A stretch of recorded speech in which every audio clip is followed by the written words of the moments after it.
What if the woman running for her life wasn't crazy, but the only one brave enough to expose a billion-dollar betrayal? When Navy operator Ethan Cole pulled Maya into a dark alley that rainy night, he had no idea he was stepping Stay into quiet a now. war. We need to A hide. war built by a corrupt CEO, weapons, and a conspiracy that could turn allies into enemies.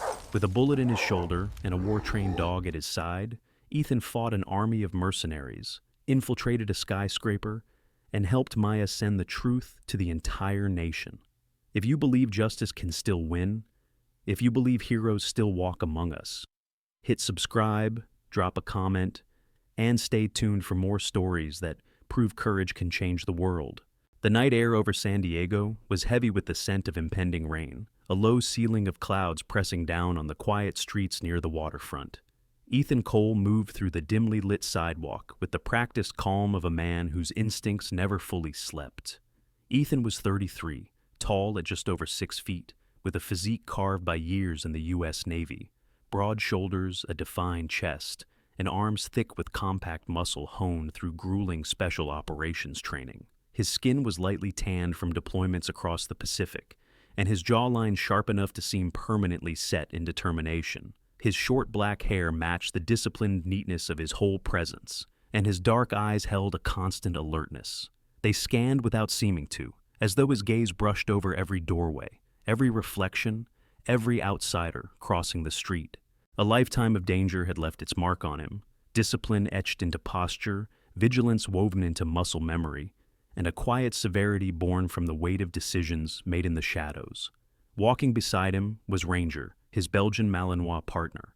4 years old, Ranger's body was a masterpiece of tactical breeding: lean muscle, tight waist, powerful hind legs, and a coat of short fawn fur with a darkened mask that gave him an almost wolfish presence. His amber eyes were sharp, alert, reading Ethan's posture with the intuition of a creature trained for high-risk missions. Ranger moved not like a pet, but like a soldier, silent, focused, and always half a step ahead. If Ethan was the blade, Ranger was the edge that made it fatal. Tonight, Ethan had hoped for a rare moment of peace. He was on mandatory leave after a particularly brutal counter-smuggling operation at sea that had cost 2 men their lives. Their faces still intruded on his sleep. The guilt was a constant weight, shaping the way he held himself. Always bracing, always ready, because the moment he wasn't, someone he cared about could die. Ranger nudged against his side, sensing Ethan's wandering thoughts. Ethan placed a hand on the dog's neck, grounding himself. "Easy, boy, just a walk tonight."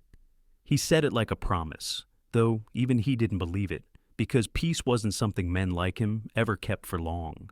Rain began to drum lightly against the concrete as they turned past a closed coffee shop. Ranger's ears flicked sharply. Ethan felt the subtle tension in the leash, a warning signal he'd learned never to ignore. He slowed his pace without seeming to. Ranger's nose lifted, catching something in the air, his hackles raising ever so slightly. Ethan followed the line of the dog's gaze and saw her, a woman sprinting down the opposite end of the street, not jogging, not hurrying, running for her life. Her heels struck the ground too hard, scraping the pavement with the desperation of someone who didn't have the luxury of silence. Ethan's stomach tightened instantly.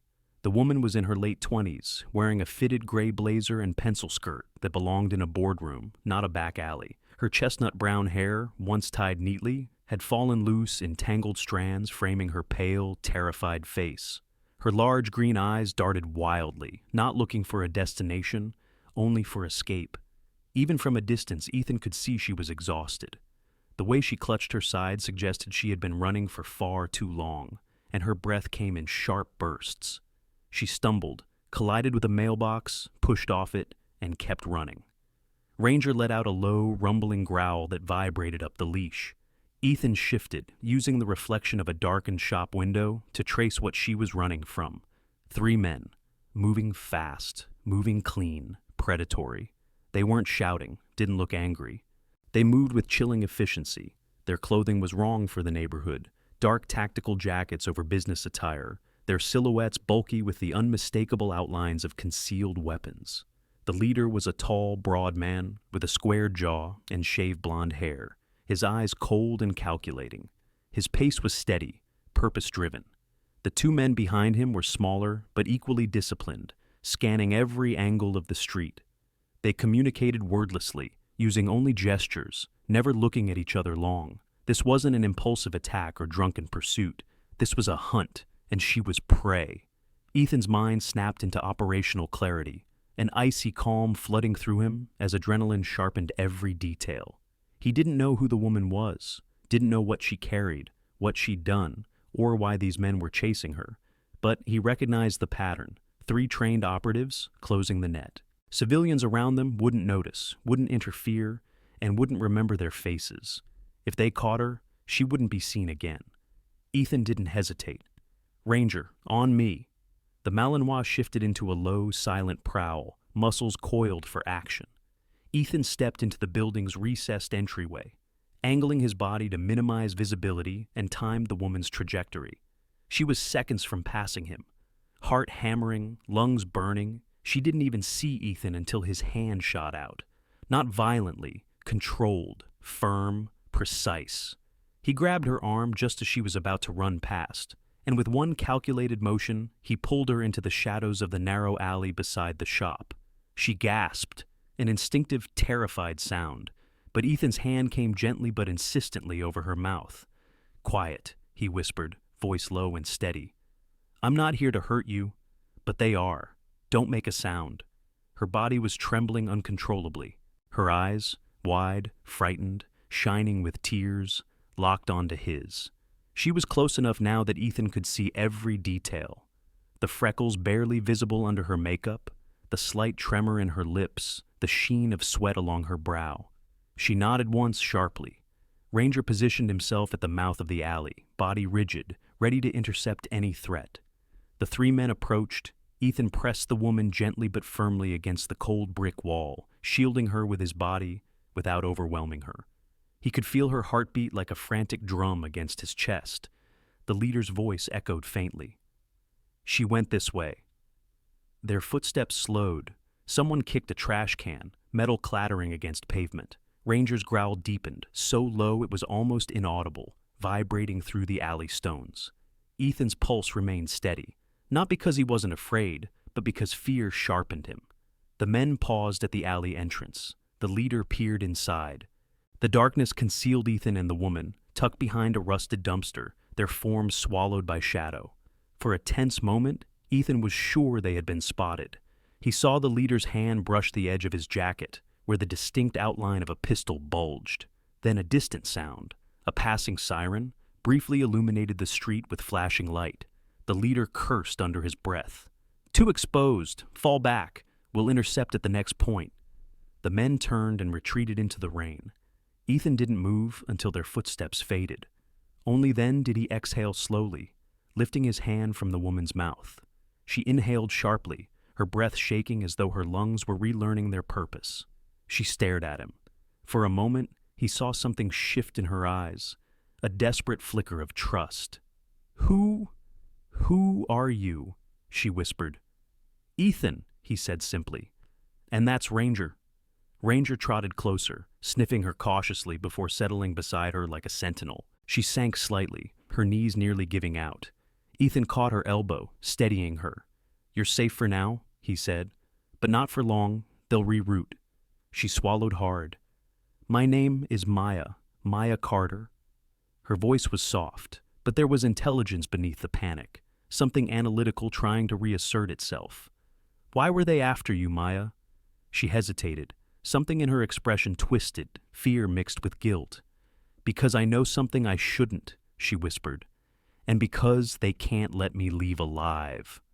Ethan didn't press her, not yet. But her clothes, her badge clipped inside her blazer, and the technical jargon she mumbled under her breath told him she wasn't just some random target. She was someone with access, someone with knowledge. "We need to get you off the street," Ethan said. "I have a place not far from here." She looked up at him again, wet hair clinging to her cheeks, breath trembling, but eyes fierce beneath the fear.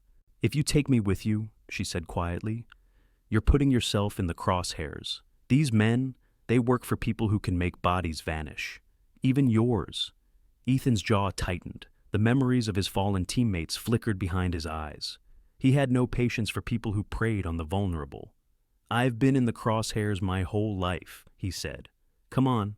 He guided her out the back of the alley, walking with efficient speed through secondary routes, avoiding well-lit areas and security cameras. Ranger stayed ahead, scouting each turn before they took it. The rain intensified, turning the streets into glossy rivers reflecting neon signs. Maya hugged her arms to herself, shivering. Ethan shrugged off his waterproof jacket and wrapped it around her shoulders without slowing pace. "Thank you," she whispered. "Don't thank me yet." They reached an industrial area near the harbor, old warehouses, stacks of shipping containers, and a chill in the air that carried the scent of salt and metal. Ethan stopped at an unmarked metal door, unlocked it with a key hidden behind an electrical box, and ushered her inside. The space was dim, lit only by overhead lamps Ethan had installed himself. Tools, equipment, and gym gear lined the walls. A cot sat in the corner. It wasn't home, but it was safe. Maya looked around, hugging herself. "This is where you live?" "When I need to disappear," Ethan replied. "Now talk to me. Why are they after you?" She took a long, trembling breath. "I'm a systems engineer for a private defense contractor. 2 days ago, I found something buried in one of our encrypted modules, a fragment of a navigation algorithm, meant for missile guidance, except it was modified. Someone was stealing Navy targeting data and altering it." Her voice cracked. "They were going to frame foreign agents, start a conflict, and they needed me gone before I could expose it." Ethan felt a cold anger settle in his gut. "You did the right thing," he said. Maya shook her head. "The right thing almost got me killed." He placed a hand on her shoulder, steady, warm, grounding. "Not tonight," Ethan said. "You're safe here, and whoever they are, they'll have to go through me." Ranger settled beside her feet, as if sealing the oath. She looked at Ethan, really looked at him, for the first time, without fear clouding her vision. "Why are you helping me?" Ethan's eyes, dark and steady, held hers without flinching. "Because," he said quietly, "I've seen enough innocent people die. I don't intend to watch another." Outside, the rain intensified into a relentless storm, but inside the warehouse, for the first time all night, Maya felt a fragile spark of hope. Rain hammered the metal roof like a relentless barrage as Ethan Cole locked the warehouse door behind him, sealing Maya Carter inside the dim refuge that had become their temporary sanctuary. Thunder rolled in the distance, muted under the thick layer of industrial roofing, but loud enough to make Ranger's ears twitch. The Belgian Malinois moved with predatory precision, pacing a slow perimeter around the main workspace, memorizing scents and forming a mental map of the space as he had been trained to since he was a year old. His body was taut, fur standing slightly in an instinctive warning, and his amber eyes tracked every shift in Maya's posture. Ethan watched the two of them as he wiped rainwater from his brow. His shoulder muscles were tense behind his shirt, the kind of tension that came from more than the night's danger. It came from the knowledge that whatever Maya brought to him was bigger, darker, and far beyond a random chase. He could feel the storm in her mind as visibly as the storm outside. She stood near one of his workbenches, hugging the oversized jacket he'd given her tighter around her slender body. Without it, her frame was delicate but not fragile. She had a quiet resilience that reminded Ethan of intelligence operatives he'd worked with overseas. Her chestnut hair was still damp, falling around her face in loose waves that made her look younger than the weight in her eyes suggested. She wasn't tall, only around 5'5", with pale skin that now carried streaks of grime from their escape. But her expression, alert, haunted, calculating, held the presence of someone who had seen the truth behind closed doors and paid the price for knowing it. Ethan leaned against a metal column, arms crossed, observing her carefully. "You said earlier you found something in your company's system, something that wasn't supposed to be there." Maya nodded, inhaling shakily as she steadied herself. "Helios Dynamics," she began, voice trembling at the edges but gaining strength as the words spilled out, "isn't just another contractor. They're one of the Pentagon's biggest suppliers. Guidance systems, radar relays, encrypted tracking algorithms, you name it, they sell it." Ethan's jaw tightened. He knew the name. Everyone in the Navy did. Helios Dynamics was the kind of corporation that never appeared in scandals because they were too deeply rooted in national security to be allowed to fall. "Go on," he said. Maya moved closer to the dim lamp, her shadow stretching across the concrete floor. 3 days ago, I was running diagnostics on a new module we were developing.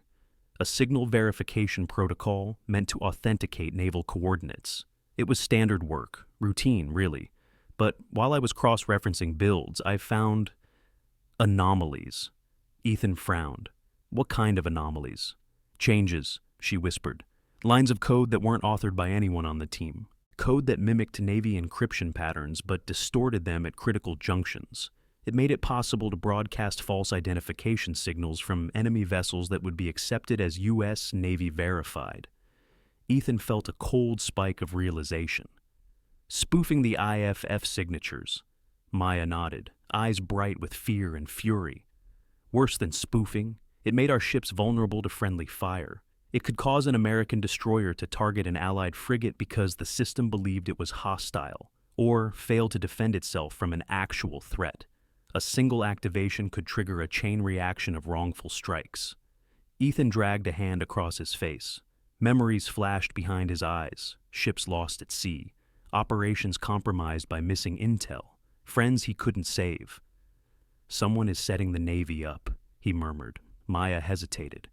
No, not someone. She swallowed hard. The company itself. Helios Dynamics is building a secondary interface for the algorithm. They can alter naval signatures remotely. They can start a conflict without a single fingerprint pointing back to them. That pit in Ethan's stomach deepened. He'd spent years fighting enemies in the shadows, cartels, pirates, insurgent cells. But this was something else. Why? He asked.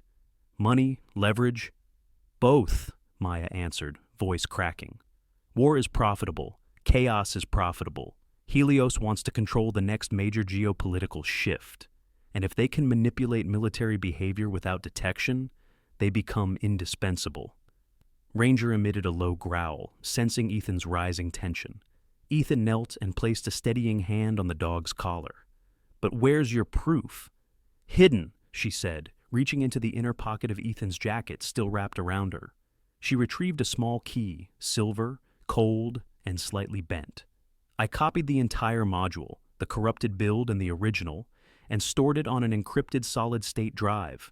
Then I hid it inside a hollowed-out coffee cup and locked it in a public locker at the Civic Metro station downtown. Ethan nodded slowly. That's why those men were chasing you. Yes, she whispered. They were supposed to bring me in quietly, make it look like I disappeared willingly. But when I ran, it changed their orders. Ethan could see the moment the terror returned in her expression. They're going to kill me, she whispered. They won't stop.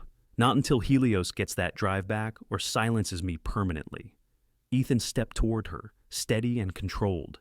He had seen fear 1,000 times, in soldiers, in civilians, in himself. But something about Maya's fear ignited a protective fire in him, something that said he would not let her be another casualty. We'll get the drive, he said firmly, and then we go to someone who can actually do something with it. Maya shook her head. We can't go to the police. Helios has influence everywhere. I wasn't talking about the police, Ethan replied. He didn't elaborate further. Trust wasn't instant, not for either of them. But the urgency of the night compressed the timeline between strangers and allies. Before she could question him further, Ranger stiffened. A growl rose from deep in his chest. Ethan's body went rigid. Lights off, he whispered. Maya reacted instantly, hitting the switch. The warehouse plunged into darkness, except for the faint glow of streetlights piercing through cracks in the metal siding. Ranger moved toward the door, hackles raised, posture rigid with the certainty of danger.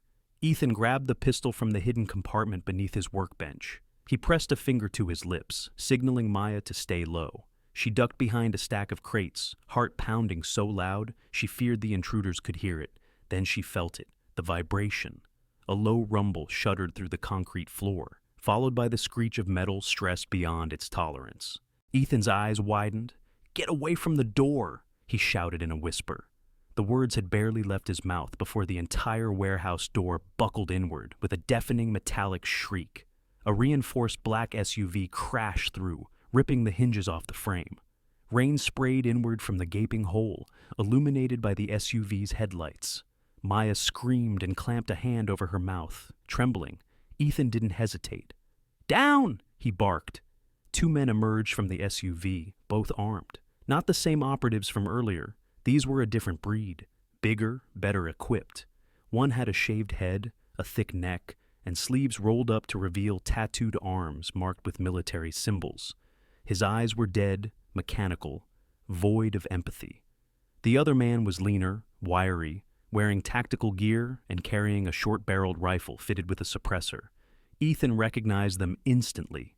Deniable assets. Kill teams. Their presence meant Helios had escalated. Ranger surged forward on command, a streak of muscle and controlled violence. The lean gunman tried to raise his weapon, but Ranger slammed into him with brutal impact, jaws locking onto the man's forearm. The man screamed, falling backward as Ranger dragged him toward the ground. "Ranger, guard!" Ethan commanded. He turned his attention to the larger man, who charged like a battering force. Ethan sidestepped, landed a heavy strike to the man's ribs, but it was like punching a wall. The man grabbed Ethan by the collar and hurled him into a workbench. Tools crashed to the ground. Ethan rose quickly, ignoring the pulse of pain surging across his back. The attacker came again, swinging a metal pipe. Ethan ducked, rolled, grabbed a wrench from the floor, and blocked the next blow. Sparks flew. Maya watched in terror from behind the crates, her breath caught in her throat.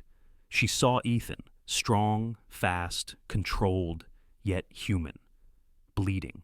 She wanted to run to help him, but knew she'd only get him killed. The big man swung again, and Ethan used the angle to his advantage. He shifted, used the man's momentum, and drove the wrench into his jaw. The man grunted, staggering. Ethan struck again, faster, harder, until the giant collapsed. Behind him, Ranger had subdued the second assailant, jaws locked on the man's wrist, preventing him from firing. Ethan whistled sharply. "Ranger, release." The dog obeyed instantly, stepping back, but staying poised for another attack. Ethan didn't wait for the men to recover. "We're leaving, now!" he ordered breathlessly. Maya scrambled out, her face pale with shock. Ethan grabbed her hand, pulling her toward the back exit. Rain blasted them as they emerged into the stormy alley. Ranger stayed close, ears alert, scanning every angle. Behind them, the warehouse glowed with sparks from the damaged electrical wiring, the SUV still blocking the entrance. Maya stumbled, gripping Ethan's arm. "They know where I am," she gasped. "They won't stop coming." "Then we stay ahead of them," Ethan said, pulling her toward the darkened street. He didn't know where this path would take them, only that he would not let her face it alone. The night swallowed them, the storm hiding their escape, as Ethan, Maya, and Ranger disappeared into the rain-soaked shadows of San Diego. Rain whipped sideways in fierce slants as Ethan Cole pushed Maya Carter forward through the narrow back streets of San Diego, each breath a sharp burn in his lungs as adrenaline kept his body in ferocious motion. Ranger ran ahead, the Belgian Malinois' lean muscles rippling beneath his rain-soaked coat, scanning every corner and shadow with razor precision. Ethan's boots splashed through puddles that mirrored the fractured glow of street lamps. His Navy-trained senses were in overdrive, scanning rooftops, alleys, passing cars, the patterns of pedestrians, the direction of sirens. Every detail was analyzed, processed, and stored in the span of a heartbeat. His mind was a battlefield map. His body was a weapon, but even he could feel the heaviness pressing in. The danger wasn't just close, it was converging. Maya kept up surprisingly well, despite the exhaustion etched into her small frame. Her legs trembled with each step, her chestnut hair plastered to her cheeks, her breaths ragged. Rain had washed away most of the grime from their earlier escape, revealing her pale complexion and the dark circles forming beneath her intelligent green eyes. Her blazer clung to her like a soaked second skin. Yet she didn't complain. Her will to survive burned hotter than her terror. Ethan glanced over his shoulder, catching sight of headlights cutting through the rain. Not random vehicles, but ones that had been following their pattern of turns. "Keep moving," he whispered. "Don't look back." "I'm trying," Maya gasped, her voice trembling but resolute. "But they're everywhere." "Not everywhere," Ethan corrected. "Just closer than I'd like." His tone was calm, steady, the tone of a man who had held the line in darker nights and survived things he didn't talk about. Ranger barked once, sharp, urgent, a tactical alert signal. Ethan pivoted, gripping Maya's elbow and pulling her sharply into an alley lined with dumpsters and fire escapes. The narrow space was lit only by the dying flicker of a neon sign overhead. The metallic scent of wet asphalt filled the air. Maya stumbled, but caught herself against a wall. "Where now?" she asked, voice barely audible. Ethan scanned the alley. A security camera rotated slowly near the entrance. He stepped into its blind spot with practiced ease, guiding Maya to mimic his movements. "We need to stay off-grid until we reach the station," Ethan said. Maya wiped water off her face. "The locker's in the lower level, the north exit hallway. It's a row of old mechanical lockers. They haven't replaced them yet." "Good," Ethan said. "Old means dumb. Dumb means not connected." "Exactly," she said, her voice steadier now that she was talking in her element. They moved again, weaving between buildings and slipping into the old district, where the streets narrowed and shadows pulled long against old brick facades. Ranger led them like a phantom, stopping only to lift his nose and test the air for danger. Ethan felt that familiar war zone sensation creeping in, the razor's edge between hunter and hunted. Then it happened. The faint crack of a suppressed shot. The bullet hit the brick wall beside him, spraying dust. "Move!" Ethan shoved Maya ahead as Ranger snarled and sprinted forward. A dark figure stood at the alley entrance, barely visible through rain and night, holding a compact, suppressed rifle. He wasn't one of the earlier men. This one was lean but imposing, with a shaved head and a long vertical scar running through one eyebrow.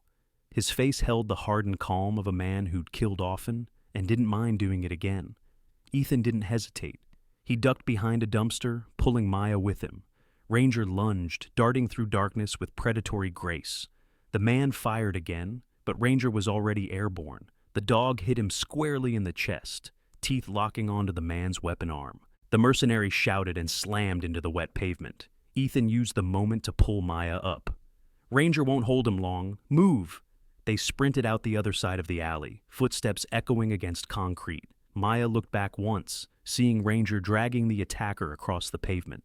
The man grunted, trying to free himself, but Ranger's training made him unyielding. Ethan whistled sharply. Command recall. Ranger obeyed instantly, releasing the man and bolting after his handler. The mercenary scrambled up, clutching his bleeding arm, hatred blazing through his eyes. But Ethan and Maya were already out of sight. They burst onto a main street crowded with late-night commuters and umbrellas, moving like a school of fish under the storm. Ethan lowered his head, adjusting his drenched t-shirt and rolling his shoulders to appear less conspicuous, despite the combat tension clinging to every line of his muscular frame. "Blend in," he whispered to Maya. She nodded shakily, pulling the hood of Ethan's jacket over her head. Her fear was palpable, but so was her determination. They moved with the flow of pedestrians, letting the crowd shield them. Ranger stayed close at Ethan's side, blending surprisingly well for a military K-9. Their pace quickened as the entrance to the Civic Metro station came into view. Lights flickered above the old staircase leading down into the underground. Ethan scanned the area. A trio of street vendors, a homeless man pushing a cart, two teenagers arguing under a bus shelter. No obvious threats, but he didn't trust the quiet. Quiet meant someone was holding their breath. "Let's go," he murmured. They descended the stairs. The station smelled of damp stone and stale air. A janitor mopped the floor near the turnstiles, an older man with gray stubble and tired eyes. He barely glanced at them. Ethan moved in front, shielding Maya's face from the overhead camera. Ranger trotted ahead, but kept low to avoid drawing attention.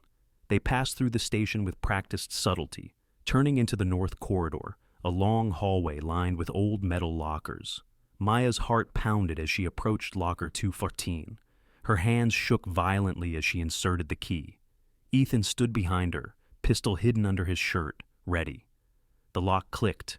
Maya opened the metal door. A disposable coffee cup sat inside. Innocent, ordinary, and holding evidence that could burn an empire. She grabbed it and twisted the bottom off, revealing the slim encrypted drive wrapped in a napkin. Relief broke across her face, but only for a second. Ranger barked, a warning so sharp it cut the air. Ethan whirled around. Footsteps thundered down the staircase. 4 men, tactical vests, carbines, hardened faces. They moved with the coordination of a paramilitary hit squad. The one in front was the same scar-eyebrowed mercenary from the alley. His eyes burned with personal vengeance. "Run!" Ethan barked. Maya clutched the drive and followed Ethan toward the emergency exit door at the far end of the hall. Bullets peppered the tiled walls, sending fragments flying. The janitor shouted and dove behind a bench. Ranger sprinted ahead, snarling as gunfire echoed in the tunnel. The hit squad spread out, trying to flank them. Ethan hurled a trash can behind them, forcing the attackers to dodge. Ranger launched himself at one of the gunmen, hitting him like a missile, jaws clamping down on the man's gloved hand. The others fired at the dog, but Ranger ducked, a blur of movement. Ethan pivoted, swept the legs of another mercenary, then smashed his elbow into the man's jaw with bone-crunching precision. "Keep going, Maya!" Ethan shouted, fighting two men at once. She sprinted toward the stairwell leading out of the station. Her legs burned, her lungs screamed, but she pushed harder. She could hear the chaos behind her. Gunfire, Ranger's growls, Ethan's grunt as someone struck him, but she didn't look back. Ethan grabbed Ranger's harness mid-fight. "Let's go!" Together they sprinted up the stairwell, bullets chewing into the steps behind them. At the surface, the roar of the storm swallowed the gunfire, but danger was far from gone. The station's rear exit opened directly onto a gravel embankment that sloped down toward the freight tracks. Metal clattered and screeched as a huge freight train lumbered along the tracks, picking up speed as it moved toward the industrial outskirts. Ethan saw it and made the calculation instantly. It wasn't ideal, it wasn't safe, but it was their only shot. "Get to the train," he yelled. Maya's voice broke with disbelief. "Are you insane?" "Probably," Ethan said. "Move." They ran, gravel sprayed under their feet. Ethan could hear the mercenaries burst through the exit behind them, their shouts drowned by the monstrous roar of the train. Maya ran as she had never run before. She reached the ladder on the side of a passing boxcar, her fingers slipping on the wet metal before gripping tight. She hauled herself onto the narrow platform. "Ethan!" she screamed, reaching her hand out. Ranger leapt first, springing onto the platform with animal precision. Ethan was only a few steps behind when a single crack cut through the storm, a rifle shot, not suppressed. Ethan felt the impact like a sledgehammer slamming into his shoulder. Pain exploded down his arm. He stumbled, nearly collapsing as blood soaked through his shirt. Maya screamed his name, arm outstretched. The mercenaries were closing in fast, firing into the wind. Ethan grit his teeth, drawing on reserves forged in years of pain and discipline. He pushed off the gravel with a roar, sprinted the last few steps, grabbed Ranger's harness, and hurled the dog upward onto the platform. Then he lunged. His right hand, a soldier's final anchor, latched onto the cold metal rung. His legs dragged across the gravel, sparks flying from his boots. Maya's hand closed around his wrist. "Don't let go!" she cried. "Not today," Ethan growled. With a final surge, he pulled himself up, collapsing onto the metal grating, just as the train roared away from the city, leaving the mercenaries behind, shouting, furious, and shrinking into the storm-drenched distance. The abandoned complex stood silent against the edge of the industrial district, a forgotten skeleton of concrete and steel that time had peeled apart and the city had chosen to ignore. The freight train had carried Ethan, Maya, and Ranger far enough from the city center for pursuit to scatter, but not far enough for safety to be guaranteed. Now, in the dim hollow of a gutted apartment on the third floor, Maya knelt beside Ethan as rain dripped through a cracked ceiling, tapping faintly against the warped wooden floorboards like the slow ticking of a countdown they could not see. Ethan leaned against the wall, his face pale beneath the layer of grit and dried blood that clung to him. The gunshot wound in his shoulder was swollen and dark, the shirt around it soaked crimson, though the bleeding had stopped. His strong jaw was clenched tightly, muscles twitching from pain he refused to show. Ethan Cole was not a man who gave in to weakness. Years in the Navy had carved discipline into his bones, but even he felt the tremor in his arm each time he shifted.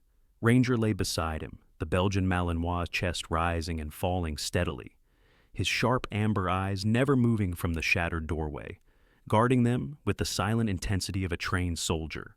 Maya's hands trembled slightly as she sterilized the wound. She was not a medic, but necessity had sharpened her focus, and she worked with the precision of someone accustomed to handling delicate systems under pressure. "You need stitches," she whispered, her voice barely more than breath. Ethan huffed a laugh, though it cracked at the edges. I need sleep, a vacation, and a beer. Stitches can wait. Ethan! Maya's tone carried warning, frustration, and fear tangled together. He looked at her then, really looked at the worry etched into her pale face, at her green eyes bright with determination, despite exhaustion weighing down her limbs, at the strength she didn't realize she carried. Do what you can, he said finally, nodding. I trust you. Her breath caught in her throat for a moment. No one had ever said those words to her like that, not with such honesty and weight. She stabilized his shoulder, cleaned the wound again, and bound it tightly. He didn't flinch, though sweat beaded along his brow. When she finished, she sat back against the wall beside him, feeling the pounding of her heart in her throat. We can't keep running, she whispered. We won't, Ethan answered. After we retrieve the drive, Helios won't stop. Archer Blackwell won't stop. The name alone sent chills through her. Archer Blackwell, CEO of Helios Dynamics, a man whose polished smile hid a ruthless intellect. He was in his mid-40s, tall and impeccably groomed, with silver-streaked dark hair, rich tan skin, and a sharply defined jaw. His elegant suits and charismatic public persona disguised the eyes of a man who believed himself untouchable. Maya had worked near him once, not with him. She remembered the way he moved through meetings, commanding yet casual, always in control, always surrounded by people who worshipped or feared him. She now understood how monstrous he truly was. The drive has the full corrupted module, she said, but it's locked by Helios's proprietary encryption. Their quantum firewall is tied directly to the supercomputer cluster in the main tower. Without access to that decryption key, we can't expose anything, Ethan finished. She nodded, feeling fear twist in her stomach. The key is physically stored in the tower's neural grid. The only way to decode the drive is to plug it directly into the system on the 50th floor. Ethan exhaled slowly. So we go in. Ethan, that building is a fortress.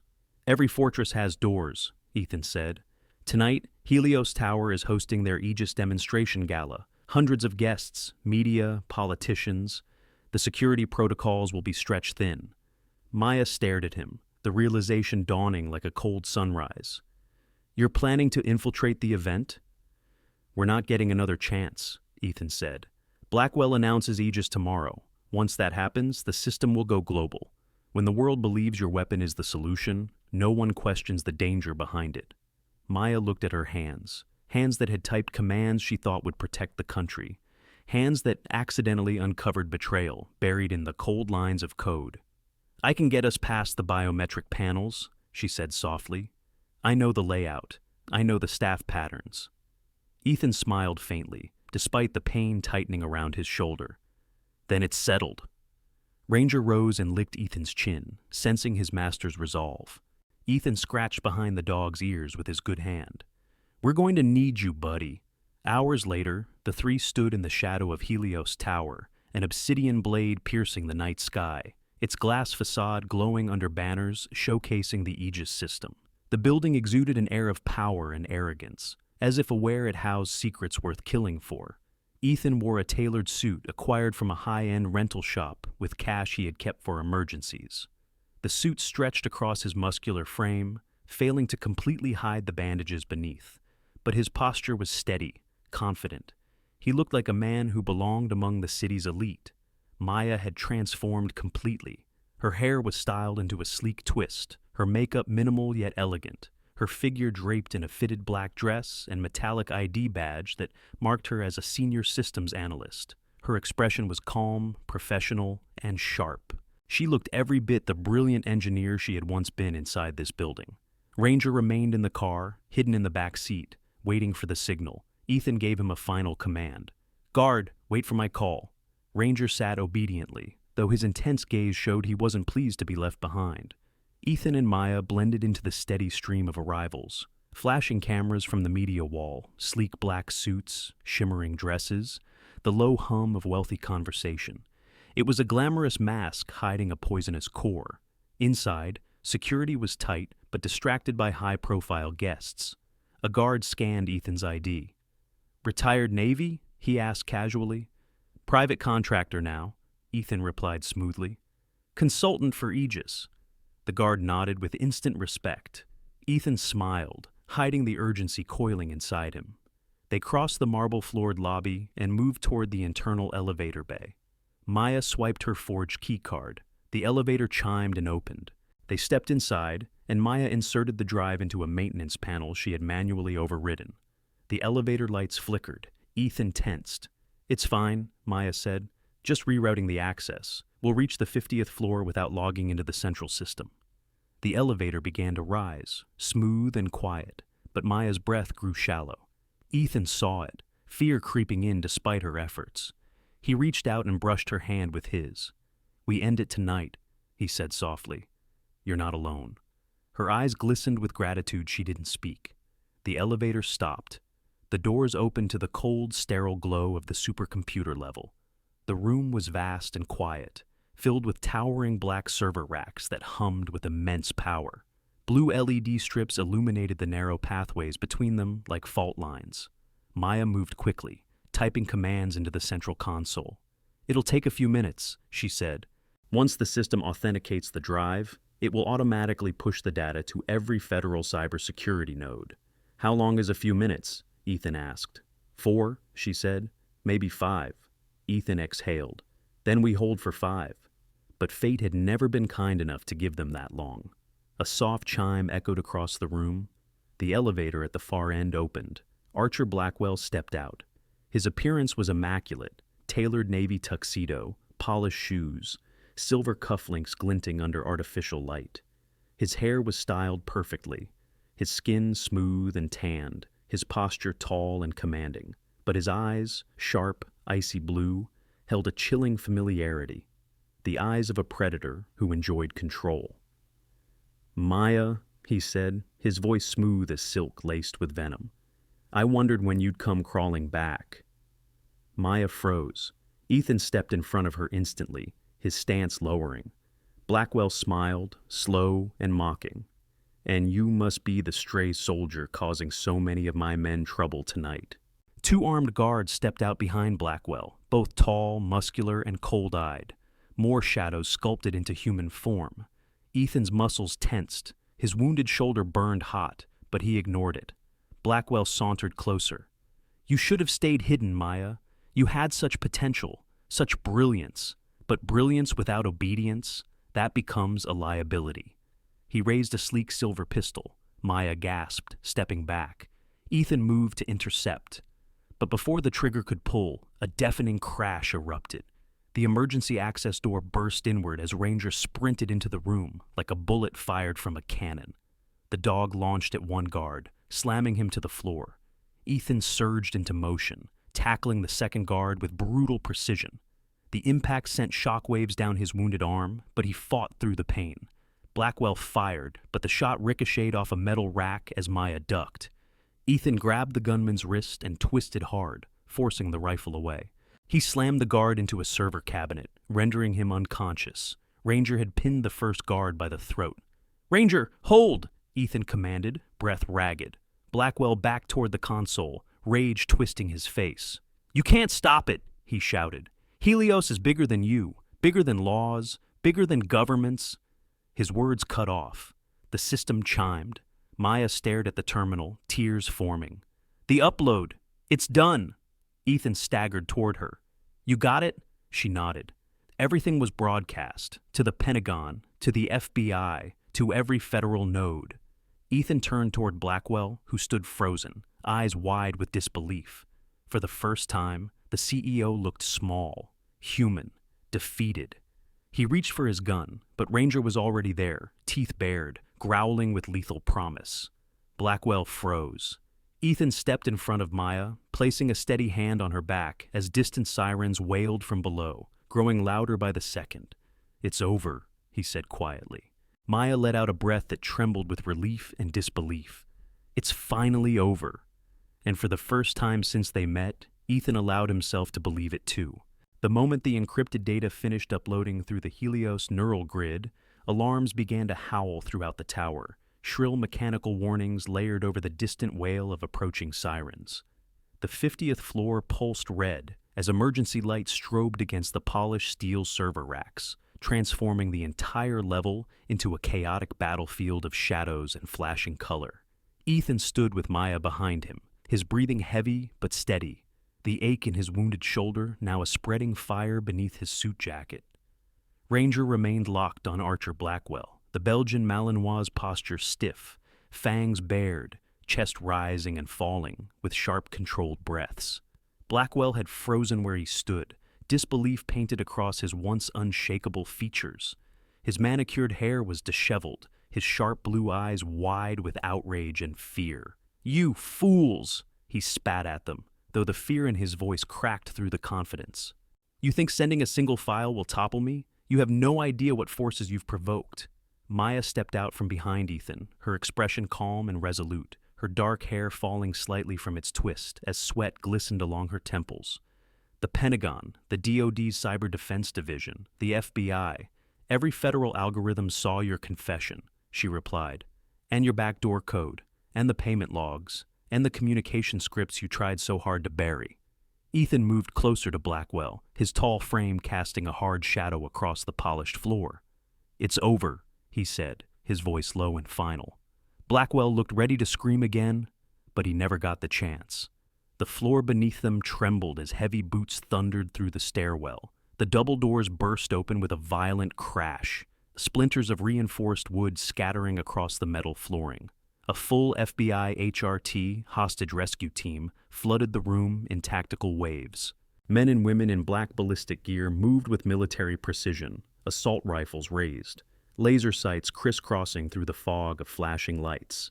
At the head of the formation stepped Special Agent Donovan Briggs, a large, powerfully built man in his late 40s with dark copper-toned skin, sharp cheekbones, and a trimmed graying beard. His eyes were keen, reflecting years of field combat and political restraint. Like many seasoned federal operatives, Donovan carried the weight of a past not easily spoken, rumored to have lost half his unit during an operation compromised by corrupt contractors 5 years prior. That betrayal had carved a permanent sternness into his features, and he had since become relentless with any case involving internal treason. Donovan scanned the scene in one sweeping glance. The unconscious guards on the floor, the shattered skylight above, Ethan's blood-soaked shoulder, Maya clutching a handheld terminal, and Archer Blackwell pinned in place by Ranger. "Federal agents!" Donovan boomed. "Nobody move!" Archer opened his mouth to object, but 2 agents seized him instantly, forcing him to the ground. Ranger growled, stepping aside on Ethan's sharp command. "Ranger, stand down!" Archer was handcuffed roughly, his wrists twisted behind his back. "This is a mistake!" he snarled. "I demand to speak with—" Donovan cut him off with a raised hand. "We heard your confession broadcast across half the country. Save it for the court." Archer's face twisted into a mask of shock and fury as agents dragged him upright. "You don't know what you're meddling with," he hissed. "I have allies, powerful allies." "They'll be joining you soon," Maya muttered under her breath. Donovan approached Ethan and Maya, lowering his weapon. Up close, his authoritative presence was intense. Broad shoulders, disciplined steps, the aura of a man who had lived too long in the shadow of corruption but refused to back down. "You two," he said, nodding slightly. "We owe you a hell of a debt." Maya exhaled shakily, her muscles finally loosening. Ethan gave a curt nod. "Just doing what needed to be done." Donovan looked Ethan up and down, noticing the blood, the torn jacket, the uneven posture. "You need medical attention." "Later," Ethan replied. Donovan gave him a knowing look, recognizing in Ethan the same stubborn resilience he had seen countless times among military operatives. "We'll need full statements, but not now. My team will take it from here. You 3, get out of this tower and out of the spotlight." Ethan nodded, placing a protective hand on Maya's back as they stepped past the tactical units moving in to secure the floor. Ranger remained close, his amber eyes constantly scanning, tail low but steady. The elevator ride down was silent except for Ethan's labored breathing and the distant storm of FBI agents sweeping the building. When they reached the lobby, chaos had erupted. Reporters pressed against the glass walls outside, cameras flashing. Guests in expensive suits were being escorted out by agents while others stood in shock, unable to reconcile the glamorous gala with the unfolding federal takedown. Ethan avoided the spotlight entirely, slipping through a maintenance exit leading to a dim side alley behind the tower. Rain slicked the pavement, reflecting the flashing lights of squad cars. Maya wrapped her arms around herself, shivering from the cold, the adrenaline wearing off. Ethan steadied her with his good hand.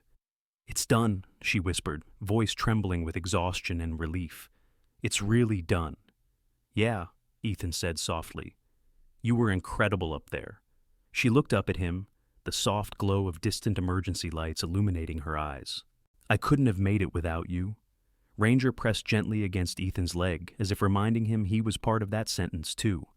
Ethan cracked a faint smile and scratched the dog's neck. "Let's get out of here."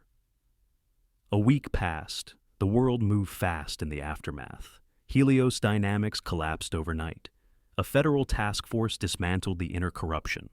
Archer Blackwell became a symbol of treason in every news cycle. Maya was interviewed repeatedly by military intelligence. Her testimony detailed, technical, and damning.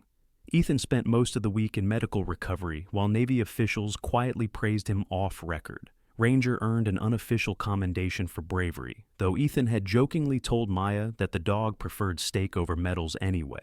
Now, on a rare clear afternoon at the harbor, Ethan stood beside his small but sturdy sailboat. He wore his Navy fatigues, his transfer papers were tucked into his jacket, and his duffel rested at his feet. Ranger sat proudly beside him, ears perked, tail thumping rhythmically against the wooden planks of the dock. The sun dipped low toward the horizon, painting the water in warm gold. Ethan inhaled deeply, the familiar mix of salt, diesel, and wind grounding him. He was ready to return to duty, ready to return to the quiet rhythm of the sea, where orders were clear and danger was honest. Footsteps approached behind him, steady, confident, undeniably familiar. Ethan turned. Maya stood there at the end of the dock, but she wasn't the frightened woman he had pulled into a dark alley. She wore fitted navy blue tactical pants, a black combat jacket, and boots that suggested she was done running. Her newly shortened hair framed her face sharply, and her posture radiated confidence. She looked stronger, reborn. "You're shipping out today," she said. Ethan nodded. "Duty calls." She stepped closer, the breeze catching her jacket. "I didn't come to say goodbye." He raised a brow. No, she said softly. "I came to tell you I'm not disappearing into the civilian world again." She reached into her jacket and pulled out a badge, dark blue with a silver insignia. Cyber Defense Consultant, United States Navy. Ethan blinked, surprise warming into pride. "You joined the Navy?" "Not officially Navy," she corrected, smiling gently. "But I'll be working with them, with us, repairing every hole Helios's corruption created, making sure nothing like this ever happens again." Her voice softened. "It's time I stop running from the world and start helping protect it." Ethan's expression shifted, something unspoken settling between them. "You'll be amazing," he said. "You already are." Maya's eyes shimmered as she took another step toward him. "Just promise me something." Ethan squared his shoulders, giving her his full attention. "Anything." She held out her hand. "Stay safe out there, Ethan." Ethan took her hand gently despite the lingering pain in his shoulder. Her grip was firm, strong, steady, matching the resolve in her eyes. "You too, Maya," he said. "Watch your six." "Always," she whispered. Ranger barked once, breaking the intensity of the moment. Both of them laughed softly. Maya knelt and ruffled Ranger's fur, earning a pleased pant. "Take care of him," she teased. "He's basically the muscle of the team." "He knows," Ethan replied. "He likes being the hero." Ethan stepped back onto the boat. Maya watched him, her hair blowing in the wind, sunlight outlining her silhouette. He lifted a hand in a small salute. She returned it in perfect form. The engine hummed alive. Lines slipped free from the dock. The boat drifted backward, gliding toward the open sound. Maya stood steady, watching until he was only a shape against the water. Ranger wagged his tail at her from the deck. Ethan kept his eyes on the horizon, on the mission ahead, on the peace he hoped would follow. For the first time in a long while, the future didn't feel like a battlefield. It felt like a promise. Sometimes the greatest miracles don't arrive with thunder or light. Sometimes they show up quietly. in the courage of a stranger, in the loyalty of a dog, in the strength you never knew you had until life pushes you to the edge. Ethan, Maya, and Ranger remind us that even in the darkest hour, hope still fights back. Truth still matters. And ordinary people can rise to extraordinary heights when they choose what is right over what is easy. In our everyday lives, we may not be dodging bullets or exposing conspiracies, but we do face battles, fear, doubt, stress, betrayal, loneliness, and in those moments, even the smallest act of kindness, the smallest spark of courage, can become a miracle that changes everything. So, if this story touched your heart, if it reminded you that light always wins over darkness, please share this video, leave a comment, and subscribe to the channel so more people can receive this message of hope. And may God place His hand of protection over you and your family. May He give you strength in the battle, peace in the storm, and miracles when you least expect them. If you believe that God watches over you, comment Amen below.